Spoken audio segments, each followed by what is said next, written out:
परळीतील व्यापारी महादेव मुंडे यांच्या हत्या प्रकरणाला जवळपास 2 वर्षे उलटून गेलेले आहेत. महादेव मुंडे यांच्या हत्या प्रकरणामध्ये नवनवीन खुलासे समोर आले, धक्कादायक माहिती समोर आली. संतोष देशमुख हत्या प्रकरणानंतर ज्या पद्धतीने बीड जिल्ह्यामध्ये नागरिक रस्त्यावर आले, लोकप्रतिनिधी आक्रमक झाले आणि ज्या पद्धतीने संतोष देशमुख हत्या प्रकरणामध्ये कशा पद्धतीने घडामोडी घडल्या या संपूर्ण महाराष्ट्राने बघितलेल्या आहेत. त्याच्यानंतर मनोज जरांगे पाटील हे देखील समोर आलेले आहेत. संपूर्ण सर्वपक्षीय बैठक महादेव मुंडे यांच्या हत्या प्रकरणातल्या आरोपींना सापडण्यात यावं, त्यांना अटक करण्यात यावं, महादेव मुंडे कुटुंबियांना न्याय मिळावा अशी भूमिका सर्वच बीडच्या लोकप्रतिनिधी राजकीय पक्षांनी घेतलेली होती. मात्र त्याच्यानंतर मुख्यमंत्र्यांनी या प्रकरणामध्ये SITची स्थापना केली. जे SITचे प्रमुख आहेत IPS पंकज कुमावत यांच्या नेतृत्वाखाली संपूर्ण SIT जे आहे ते गेल्या जवळपास अनेक महिन्यांपासून काम करते. एकंदरीत पाहायला गेलं तर ज्या पद्धतीने संतोष देशमुख हत्या प्रकरण समोर आलं, संतोष देशमुख हत्या प्रकरण घडलं, त्याच्यानंतर महादेव मुंडे यांच्या पत्नी ज्ञानेश्वरी मुंडे देखील रस्त्यावर उतरल्या. त्यांनी टोकाचं आंदोलन केलं, उपोषण केलं, आत्मदहन देखील केलं आणि त्याच्यानंतर त्यांची दखल घेत मुख्यमंत्र्यांनी SIT स्थापन केली. मात्र SITमध्ये काय घडलं, काय घडामोडी घडल्या ह्या सर्व जनतेसमोर आल्या पाहिजेत किंवा लोकांसमोर आल्या पाहिजेत अशी लोकांची सोशल माध्यमांच्या माध्यमातून भावना होती किंवा त्यांनी भूमिका त्यांची व्यक्त केलेली होती. कारण महादेव मुंडे यांच्या हत्या प्रकरणामध्ये नेमकी SITने काय काय काम केलं, काय काय कारवाई केली आणि महादेव मुंडे यांच्या हत्या प्रकरणाला जवळपास 2 वर्षे पूर्ण होतात, म्हणजे 20 महिन्याहून अधिक कार्यकाळ ते लोटलेला आहे. कारण या प्रकरणामध्ये एकंदरीत पाहायला गेलं तर ज्या पद्धतीने महादेव मुंडे यांना परळीच्या भर चौकामध्ये एका शासकीय कार्यालयाच्या समोर त्यांची निर्घृणपणे हत्या झाली, ती हत्या कोणी केली, कशा पद्धतीने केली, कशामुळे केली हे देखील तर्कवितर्क लावले गेले. काही माहिती देखील समोर आलेली गेली, काही माहिती धक्क्या आवाजामध्ये देखील समोर आलेली आहे. मात्र ज्या पद्धतीनं SITचे प्रमुख पंकज कुमावत यांना या संपूर्ण प्रक्रियेमध्ये नेमलेलं आहे, आणखी काही अधिकारी त्यामध्ये काम करतात, कर्मचारी काम करतात. मात्र महादेव मुंडे यांच्या हत्या प्रकरणाच्या अनुषंगाने एक महत्त्वाची अपडेट या 2 दिवसामध्ये समोर आलेली आहे. 7 लोकांच्या नार्को टेस्टसाठी SITने एक पत्र दिलेलं होतं. त्याच्यापैकी 6 लोकांची नार्को टेस्ट करण्यासाठी परवानगी मिळालेली आहे. तर एका संशयिताचा जो लिव्हर आहे, लिव्हर खराब असल्यामुळं किंवा लिव्हरचा त्रास असल्यामुळं त्याची परवानगी नाकारलेली आहे. म्हणजे नार्को टेस्ट आणि ब्रेन मॅपिंग करण्यासाठी एका व्यक्तीची परवानगी जी आहे ते वरिष्ठांनी नाकारलेली आहे.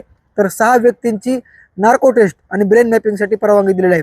या 6 पैकी 3 जणांची नार्को टेस्ट आणि ब्रेन मॅपिंग याच्या अगोदर झालेली होती. तर 3 व्यक्तींची जी ब्रेन मॅपिंग आणि नार्को टेस्ट आहे ती उद्या मुंबईच्या प्रयोगशाळेमध्ये, वैज्ञानिक शाळेमध्ये होणार आहे. आणि त्या नार्को टेस्टच्या आणि ब्रेन मॅपिंगमध्ये नेमकी काय समोर येते हे देखील पाहणं महत्त्वाचं असणार आहे. मात्र महत्त्वाचं हे पुरावा आहे की संतोष देशमुख हत्या प्रकरणामध्ये ज्या वाल्मिक कराड यांचं नाव समोर आलं, त्यांच्या कशा पद्धतीने नाव समोर आलं, आवादापगोवन चिक्कीला खंडणी मागितली, त्यांचे फोन कॉल झाले, त्याच वाल्मिक कराड यांच्या मुलाचं नाव देखील या प्रकरणाशी जोडलं जातं आहे अशी दबक्या आवाजात चर्चा आहे. आणि त्यांच्या मुलाचं देखील जबाबामध्ये नाव जे महादेव मुंडे यांच्या पत्नी ज्ञानेश्वरी मुंडे यांनी घेतलेलं आहे. त्याच्यामुळं या प्रकरणाला अधिकच वळण लागलेलं आहे किंवा त्या पद्धतीने कशा पद्धतीने लोक बघतात. कारण ज्या संतोष देशमुख हत्या प्रकरणामध्ये सुरुवातीला वाल्मिक कराड सांगत होते, मी जर या प्रकरणामध्ये आढळलो किंवा मी जर दोषी असेल तर मी काही बी शिक्षा भोगायला तयार आहे, माझा या प्रकरणामध्ये काही संबंध नाही. मात्र वाल्मिक कराडांचा संतोष देशमुख हत्या प्रकरणामध्ये संबंध आल्यामुळे आणि त्यांचाच मुलगा असलेला एक त्याचा या हत्या प्रकरणाशी काही संबंध आहे का, ते धागेदोरे आहेत का, हे तपासण्याचं काम SIT करते. मात्र याच्यामध्ये विशेष बाब म्हणजे ज्या ज्ञानेश्वरी मुंडे आहेत त्यांनी SITकडे जो जबाब नोंदवलेला आहे, पुराणी जबाब, त्या पुराणी जबाबमध्ये वाल्मिक कराड यांच्या एका मुलाचं नाव घेतलेलं आहे. हे देखील काय घडले, काय नाही, घडामोडी घडणार आहेत, कशा पद्धतीने ब्रेन मॅपिंग असेल किंवा नार्को टेस्ट असेल, याच्यामध्ये काय समोर येते हे देखील पाहणं महत्त्वाचं असणार आहे. मात्र महादेव मुंडेंना ज्या पद्धतीने संपवलं गेलं, ज्या पद्धतीने त्यांची हत्या केली गेली ही चुकीची बाब आहे. करून निर्घृणपणे त्यांना मारलं गेलं. कारण संपूर्ण मुंडे कुटुंब जे आहे ते ज्ञानेश्वरी मुंडे असतील, त्यांचे 2 मुलं असतील, आई वडील, संपूर्ण कुटुंबीय रस्त्यावरती आलेलं आहे. आणि आम्हाला न्याय मिळाला पाहिजे कारण त्यांच्या डोळ्यांमधून अश्रूंच्या धारा ज्या पद्धतीने आपण सर्वपक्षीय बैठकीमध्ये पाहिलेल्या होत्या.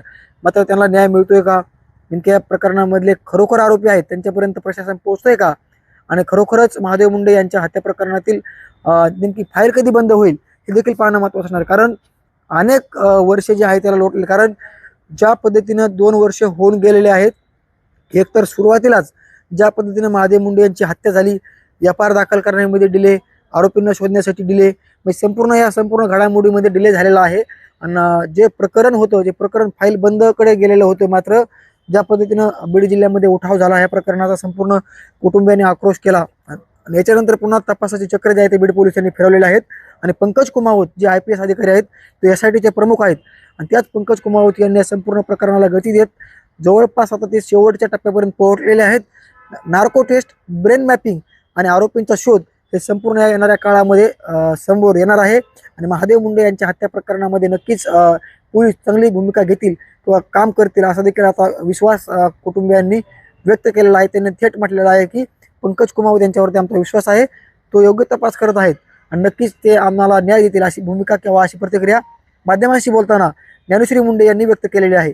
नक्कीच महादेव मुंडे यांच्या प्रकरणातील आरोपी कधीपर्यंत शोधले जातात आणि आरोपींना कधीपर्यंत जेरबंद केलं जाते याकडे संपूर्ण राज्याचं लक्ष लागलेलं आहे.